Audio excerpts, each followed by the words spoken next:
नमस्कार दोस्तों, स्वागत है आपका आज के मुख्य समाचार में, जिसमें सबसे पहली बड़ी खबर में बड़ी खुशखबरी। केंद्र सरकार खोल सकती है दोबारा से स्कूल। केंद्र सरकार अगले महीने स्कूल खोलने की बना रही है योजना, और पूरा प्लान क्या है हम आपको बताएंगे। इसी के साथ दूसरी बड़ी खबर में आपको बताएंगे कि अर्थव्यवस्था के 4 बड़े मुद्दों पर काम कर रही है बीजेपी। सरकार कर सकती है बड़े बदलाव। और तीसरी बड़ी खबर में जिक्र होगा कि अगर आपके पास भी मोबाइल फ़ोन है और उसमें सिम है तो आपके लिए खबर बेहद ज़रूरी है। जल्द बदलने वाला है मोबाइल सिम से जुड़ा ये नियम, आसान हो जाएगा ग्राहकों का काम। तो दोस्तों, हर एक खबर जाननी आपके लिए बेहद जरूरी है, अंत तक खबर में बने रहिएगा। उससे पहले अगर आप भी पीएम मोदी का खुलकर समर्थन करते हैं तो आप अभी इस वीडियो को लाइक कीजिए और इस लाल बटन को दबा के इस चैनल को फ्री में सब्सक्राइब करके घंटी बजाइए और कमेंट में लिखिए जय हिंद। रुक करते हैं तमाम बड़ी खबरों की तरफ। बड़ी खबर, केंद्र सरकार अगले महीने स्कूल खोलने की बना रही योजना, ये है पूरा प्लान। जी हां दोस्तों, कोरोना वायरस महामारी को लगभग 6 महीने हो चुके हैं, लेकिन अब भी स्कूलों को खोले जाने को लेकर कुछ भी साफ नहीं हो पा रहा है। स्कूल खोले जाने का सवाल ऐसा है जिसका जवाब स्कूल, पेरेंट्स और बच्चे सभी खोज रहे हैं। लेकिन इसी बीच भारत में कोरोना वायरस के 20 लाख से ज्यादा मामले सामने आ चुके हैं। तब केंद्र सरकार स्कूलों को खोले जाने पर विचार कर रही है। इंडिया टुडे की खबर के मुताबिक केंद्र सरकार स्कूलों को सितंबर से खोलने की योजना बना रही है। सरकार सितंबर से नवंबर के बीच चरणबद्ध तरीके से स्कूलों को खोलने पर विचार कर रही है। इसके तहत पहले 10वीं से 12वीं के छात्रों के लिए स्कूलों को खोला जाएगा। उसके बाद 6वीं से 9वीं के लिए स्कूलों को खोलने की योजना है। योजना के मुताबिक पहले फेज में 10वीं से 12वीं के छात्रों को स्कूल आने के लिए कहा जाएगा। अगर स्कूल में 4 सेक्शन होंगे तो एक दिन में सिर्फ 2 सेक्शन में पढ़ाई होगी, ताकि सोशल डिस्टेंसिंग का पूरा ख्याल रखा जा सके। इसके अलावा स्कूल की टाइमिंग को भी आधा कर दिया जाएगा। स्कूल टाइमिंग को 5 से 6 घंटे से घटाकर 2 से 3 घंटे करने पर विचार चल रहा है। कक्षाएं शिफ्ट में करवाई जाएंगी। साथ ही स्कूलों को सैनिटाइज करने के लिए भी बीच में 1 घंटे का वक्त दिया जाएगा। इसके अलावा स्कूलों को 33% स्कूल स्टाफ और छात्रों के साथ रन किया जाएगा। चर्चा में ये भी पाया गया कि सरकारी प्राइमरी और प्री प्राइमरी स्तर के छात्रों के लिए स्कूलों को खोलना उचित नहीं समझती। ऐसी स्थिति में ऑनलाइन कक्षाएं ही ठीक है। माना जा रहा है कि इसके संबंध में गाइडलाइंस को इस महीने के अंत तक नोटिफाई किया जा सकता है। हालांकि इसके बारे में अंतिम फैसला राज्यों पर छोड़ा जा सकता है।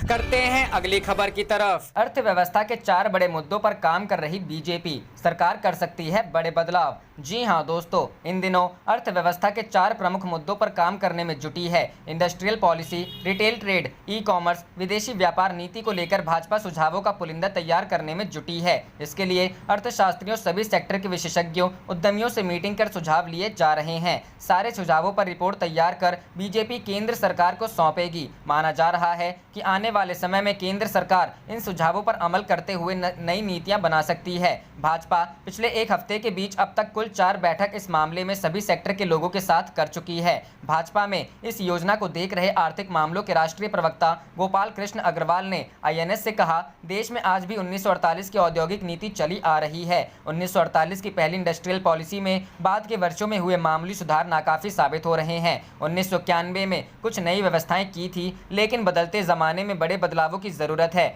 ऐसे में पॉलिसी को लेकर पार्टी विशेषज्ञों के साथ मंथन कर रही है। सभी सुझाव सरकार को भेजे जाएंगे। औद्योगिक नीति में सुधार के साथ खुदरा व्यापार, ई कॉमर्स, विदेशी व्यापार में आयात निर्यात से जुड़ी तमाम समस्याओं का हाल विशेषज्ञों के साथ बैठकों के जरिए भाजपा ढूंढने की कोशिश कर रही है। अर्थशास्त्री, ट्रेडर्स, उद्यमियों से लेकर इस सेक्टर में रिसर्च करने वालों को इन बैठकों में शामिल किया जा रहा है। दरअसल मोदी सरकार अपने न्यू इंडिया मिशन के तहत आत्मनिर्भर भारत अभियान को धरातल पर उतारने में जुटी है। फॉरेन ट्रेड पॉलिसी से लेकर रिटेल ई कॉमर्स को लेकर सरकार सशक्त नीति बनाना चाहती है। ऐसे में भाजपा का संगठन सभी चारों सेक्टर को लेकर प्रस्तावित नई पॉलिसी के लिए सुझाव लेने में जुटा है। करते हैं अगली खबर की तरफ। जल्द बदलने वाला है मोबाइल सिम से जुड़ा ये नियम, आसान हो जाएगा ग्राहकों का काम। जी हां दोस्तों, जल्द ही मोबाइल ग्राहकों को नया सिम पाने या अपना सिम कार्ड बदलने के लिए टेलीकॉम कंपनियों के आउटलेट नहीं जाना होगा।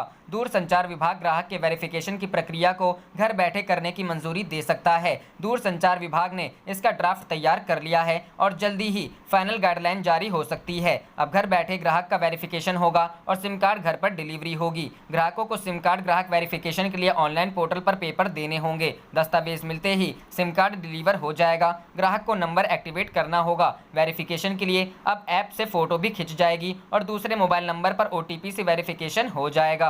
करते हैं अगली खबर की तरफ। मुंबई का बारिश से बुरा हाल, कई इलाकों में जलभराव, यातायात ठप, लोग फंसे। जी हां दोस्तों, मुंबई में बारिश से हालात काफी बिगड़ गए हैं। लगातार बारिश से कई इलाकों में पानी का जमाव हो गया है। बीते 12 घंटों में मुंबई के कोलाबा इलाके में लगातार हुई बारिश ने बीते 46 सालों का रिकॉर्ड तोड़ दिया है। आज भी यानी गुरुवार सुबह से बारिश जारी है। भारी बारिश को देखते हुए BMC ने मुंबई वासियों से अपने अपने घरों में रहने की अपील की है। गुरुवार को मुंबई में तेज हवाओं, बारिश और दोपहर 1:51 पर हाई टाइड का अलर्ट जारी किया गया है, जिसके चलते लोगों से अपील की गई है। वहीं रेलवे ट्रैक पर पानी भरने से मुंबई की मस्जिद और भायखाला स्टेशन के बीच 2 लोकल ट्रेनें फंस गई हैं। रेलवे कर्मचारियों ने CST ने करजत जाने वाले 150 यात्रियों को बचाया है। भारी बारिश को देखते हुए राज्य के कई इलाकों में NDRF की टीम तैनात की गई है। दक्षिण मुंबई के कई इलाके पानी से लबालब भरे हुए हैं, जिससे लोगों को आने जाने में खासी दिक्कतों का सामना करना पड़ रहा है। करते हैं अगली खबर की तरफ। कांग्रेस और चीन के बीच समझौता, बीजेपी बोली तथ्यों को छिपा रही मां बेटे की जोड़ी। जी हां दोस्तों, कांग्रेस पार्टी और चीन की कम्युनिस्ट पार्टी के बीच हुए समझौते को लेकर अब भारतीय जनता पार्टी ने कांग्रेस पर निशाना साधा है। बीजेपी ने कहा है कि चीन और कांग्रेस के बीच करारनामा साइन हुआ। बीजेपी ने सवाल किया है कि आखिर कांग्रेस क्या छिपाना चाहती है। बीजेपी प्रवक्ता संबित पात्रा ने कहा कि कांग्रेस और चीन के समझौते को लेकर CJI भी हैरान है। हमारे पक्ष के जो CJI ने भी मान्य ठहराया है। सोनिया गांधी और राहुल गांधी पर हमला बोलते हुए पात्रा ने कहा कि चीन के साथ संबंध में मां बेटे की जोड़ी मिली हुई है, वे तथ्यों को छिपा रहे हैं। वहीं चीन के मुद्दे पर पात्रा ने कहा कि जैसा कि PM ने कहा है कि भारत एक मजबूत देश है और जवाब दे सकता है, किसी को भी इस बारे में कोई संदेह नहीं होना चाहिए। दरअसल चीन के साथ विवाद के बाद कांग्रेस पार्टी और चीनी कम्युनिस्ट पार्टी के बीच हुए समझौते की बात सामने आई थी, जिसके बाद ये मामला सुप्रीम कोर्ट तक पहुंच गया। सुप्रीम कोर्ट में हुई सुनवाई पर चीफ जस्टिस SA बोबडे ने कहा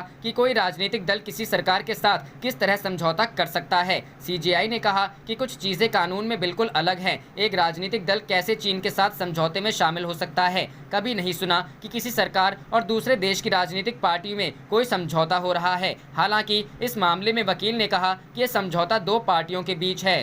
करते हैं अगली खबर की तरफ। बिहार में राहुल गांधी का कोई प्रभाव नहीं, फ्लॉप शो रहा वर्चुअल संवाद, भाजपा। जी हां दोस्तों, राहुल गांधी के वर्चुअल संवाद को फ्लॉप शो बताते हुए भाजपा प्रदेश उपाध्यक्ष राजीव रंजन ने कहा है कि कोरोना संकट और बाढ़ राहत में अभी तक नरारत रहे कांग्रेस के युवराज को आगामी चुनावों को देखते हुए एकाएक बिहार की याद आ गई है। हालांकि उनके बिहार में सक्रिय रहने या न रहने से किसी को कोई फर्क नहीं पड़ने वाला। शुक्रवार को जारी बयान में राजीव रंजन ने कहा कि ऐसे भी राहुल भले ही जो भी कह ले, लेकिन उनकी बातों का जनता पर कोई प्रभाव नहीं पड़ने वाला है। उनकी बातों पर गौर करें तो पता चलता है कि खुद राहुल को बिहार कांग्रेस पर भरोसा नहीं है। इसीलिए उन्होंने अपनी पार्टी को मजबूत करने के बजाय सभी को विपक्षी दलों को इकट्ठा करने का टास्क दिया है। उन्हें पता है कि बिना दूसरे दलों की बैसाखी लिए कांग्रेस अपनी जमानत तक नहीं बचा सकती। राहुल कितने भी अवसरवादी दलों को जोड़ ले, लेकिन नमो नीतीश के रथ को रोक पाना उनके लिए संभव नहीं। चीन का सामना करना तो दूर की बात, प्रधानमंत्री में उनका नाम तक लेने का साहस नहीं।